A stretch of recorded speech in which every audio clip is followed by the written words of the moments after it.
Are you one of the millions of Britons who rely on their state pension? If you're nodding your head right now, you need to hear this.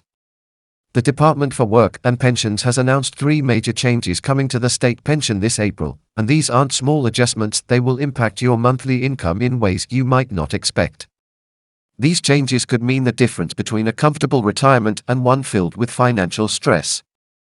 Before I dive into these critical changes, make sure you hit that subscribe button and turn on notifications. I release weekly videos with essential updates on pensions, benefits, and financial planning that could save you thousands. Plus, subscribers get early access to my retirement planning guides and exclusive interviews with financial experts. You don't want to miss what's coming next, especially with the turbulent economic times we're facing. So what exactly is changing with your state pension this April?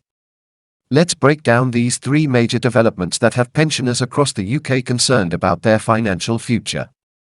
I've spent weeks researching these changes, consulting with financial advisors, and speaking directly with DWP representatives to bring you the most accurate information.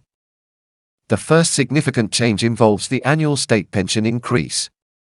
While we typically see yearly adjustments, this April's change is particularly noteworthy because of how the triple lock calculation has been applied.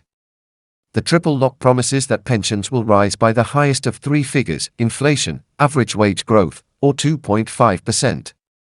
But this year's calculation has raised eyebrows among financial experts.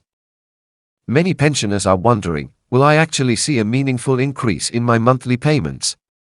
Or will rising living costs simply cancel out any benefit? It's a valid concern, especially with inflation continuing to affect household budgets. Let me break down the numbers for you. The current full new state pension stands at £221.20 per week. With the upcoming change, this figure is expected to increase, but the question remains, by how much? And more importantly, will this increase be enough to offset the rising cost of essentials like energy, food, and healthcare? For those on the basic state pension, which is currently £169.50 per week, the stakes are even higher, as any shortfall can have serious consequences. Think about this for a moment. How will these pension adjustments impact your daily spending decisions? For many retirees living on fixed incomes, even small changes can mean difficult choices between heating, food, and other necessities. I've spoken with pensioners like Margaret from Leeds, who told me she's already cutting back on heating despite her health conditions requiring a warm home. These aren't just abstract policy discussions, they affect real lives. The second major change concerns eligibility requirements. The DWP has revised certain qualification criteria, which means some people who expected to receive their full state pension may now face unexpected gaps. This raises an important question: could your national insurance contribution record have surprising holes that might reduce your pension amount?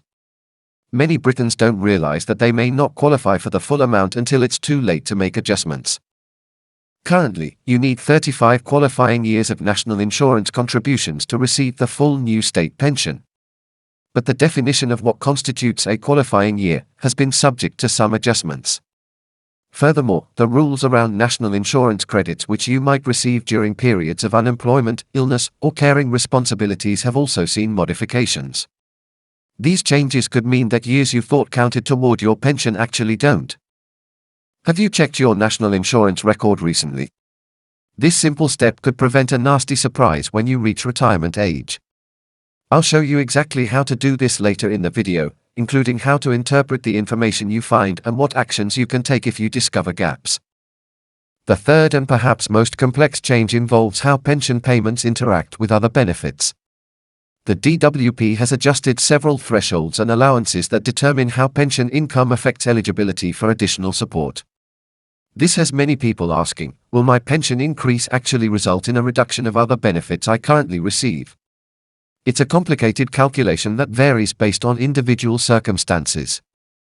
For example, pension credit, a benefit that tops up the income of the poorest pensioners, has its own set of eligibility criteria that will change alongside the state pension adjustments. Similarly, housing benefit, council tax support, and attendance allowance all interact with your pension income in complex ways. A change in one area can create a domino effect through your entire benefits package. When was the last time you had a comprehensive benefits checkup? Many pensioners are missing out on additional support they're entitled to simply because the system is so complicated to navigate. In fact, according to recent statistics, over £3.5 billion in pension credit goes unclaimed each year by eligible pensioners. That's money that could be making a significant difference in the lives of our most vulnerable elderly citizens. These changes aren't just administrative adjustments, they represent real impacts on the financial security of millions of elderly Britons. The question we all need to be asking is, are these changes fair, and do they provide adequate support for our aging population? With the cost of living continuing to rise and many pensioners already struggling to make ends meet, these policy decisions have far-reaching consequences. I've also been exploring how these UK pension changes compare internationally. Many other developed nations are facing similar challenges with aging populations, but their approaches vary considerably. Some countries have implemented more generous increases, while others have raised retirement ages more aggressively. Understanding this global context helps us evaluate whether our own system is keeping pace with best practices around the world. If you're concerned about how these changes will affect you personally, don't wait until April when they've already taken effect. Now is the time to prepare and potentially make adjustments to your financial planning. This might include checking for gaps in your national insurance record, exploring pension credit eligibility, or reassessing your monthly budget. For those approaching retirement age, these changes might also prompt a reconsideration of your retirement timeline.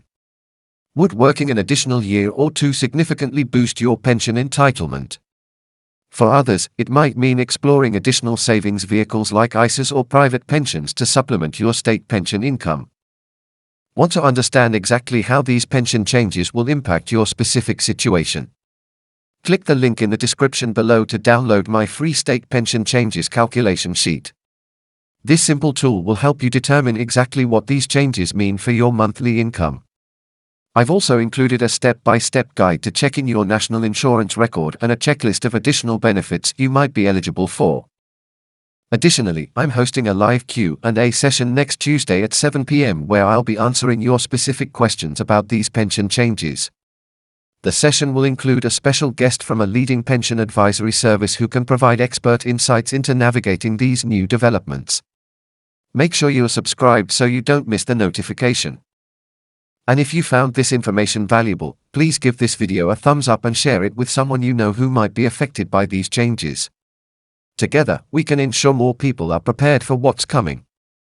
The more informed our community is, the better equipped we'll be to advocate for fair pension policies in the future. In my next few videos, I'll be diving deeper into specific aspects of these changes, including a detailed breakdown of how to check and rectify gaps in your national insurance record, a comprehensive guide to pension credit eligibility, and interviews with financial experts on the best strategies for supplementing your state pension. Make sure you are subscribed so you don't miss this essential information.